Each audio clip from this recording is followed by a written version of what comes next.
Okay, the slip stitch is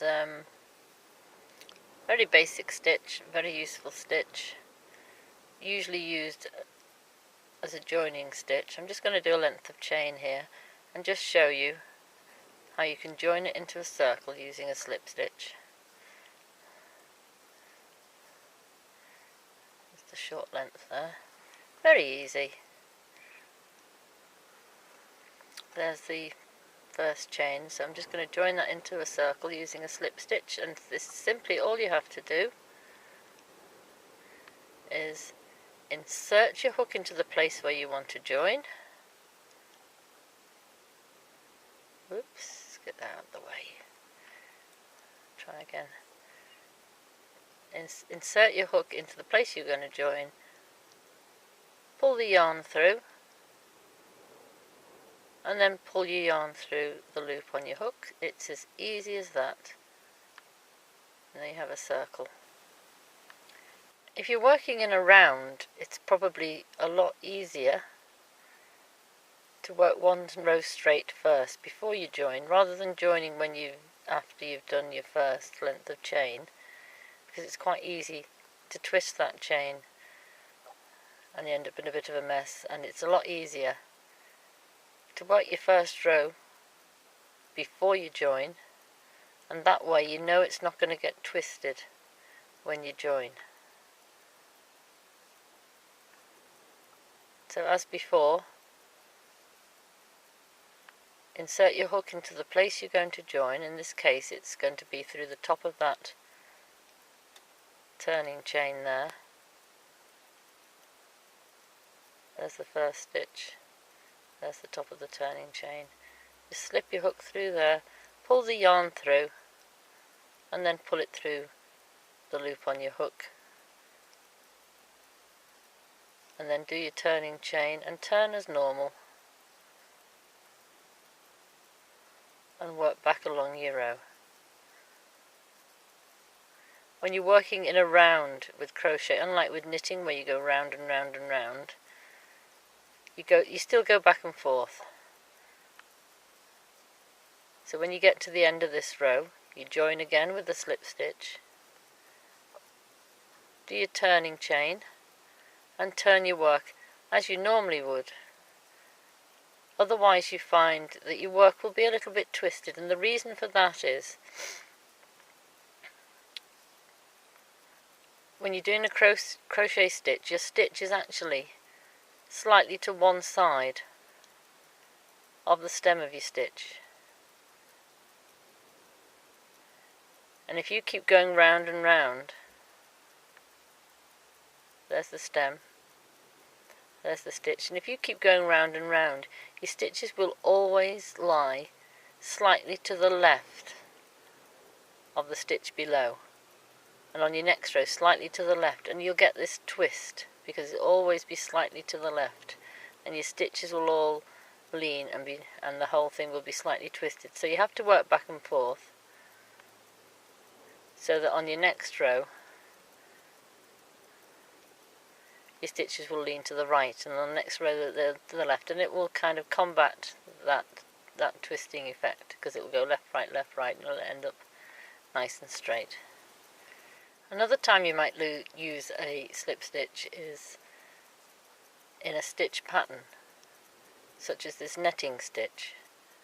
You can see I've got loops of chain stitch there, and you just do a slip stitch into the chain space. I'm going to do 3 chain, slip stitch into the chain space, 3 chain. Of course it doesn't have to be 3 chain, it can be as many as you like. Nice stitch for doing net shopping bags. And you get this netting, and there's all your slip stitches into the chain spaces there. I don't know if you've seen my videos, my video of making a crochet flower, another one making a crochet bow, in which the slip stitch is used. I've done 4 chain there. I'm just going to do a treble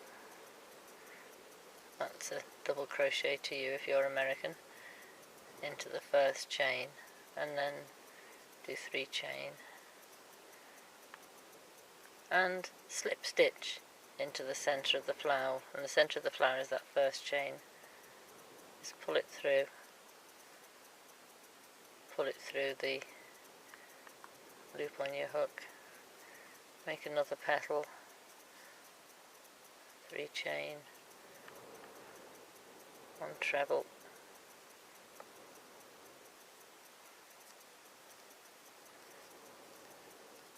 3 chain,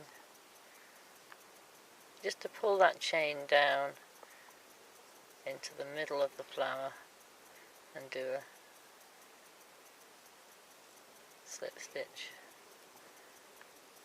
And there's 2 petals of the flower. If you want to see how to do the full flower, have a look at my other videos. Another place you might use, you do use a slip stitch, is doing a picot edging. And a picot is like a little pimple. Very pretty little pimple, not like the pimple on your face, which is damned ugly. Right, pretty little pimple. We're going to do 3 chain. 1, 2, 3. I've done a bit of double crochet there, just a few stitches of double crochet. That's single crochet if you're American. And 3 chain. And all you have to do there is a slip stitch into the first of those 3 chain. You don't have to do 3, you can do 4, you can do 2. And then do a few more double crochet. We've worked into that one, so there's the next stitch. Let's do another 3 double crochet or single crochet. 3 chain, 1, 2, 3, and just slip stitch into the first of those 3 chains. So insert your hook where you're joining, pull it through, and pull it through the loop on your hook. Carry on. I have got another video showing you how to do picot. This is just demonstrating a slip stitch.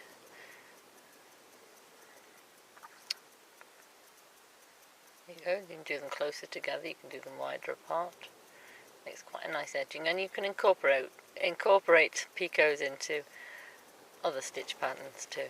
Another time you might use a slip stitch is if you want to get from one place to another without adding an extra row. So I've done a row of treble stitches there, that's double crochet to Americans. And say I wanted to miss those stitches out and start crocheting here, I could just break off the yarn and join it again there. Or another way is to slip stitch all along.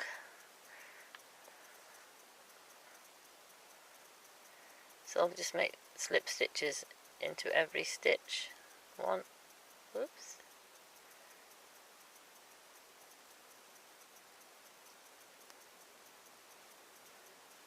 all the way along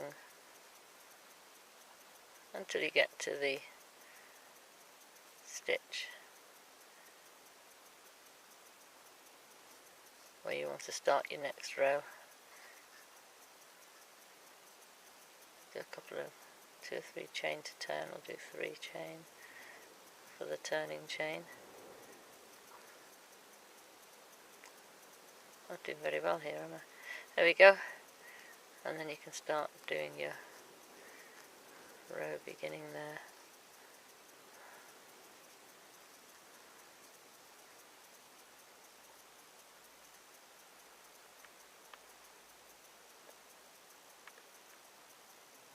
So there's your slip stitches, and there's your next row started. So it's a very simple stitch, but a very useful stitch. A lot of uses. These are just a few of them that I've shown you. But if you see that anywhere in a pattern it says slip stitch, all you do, insert your hook, pull the yarn through, and then pull it through the loop on your hook.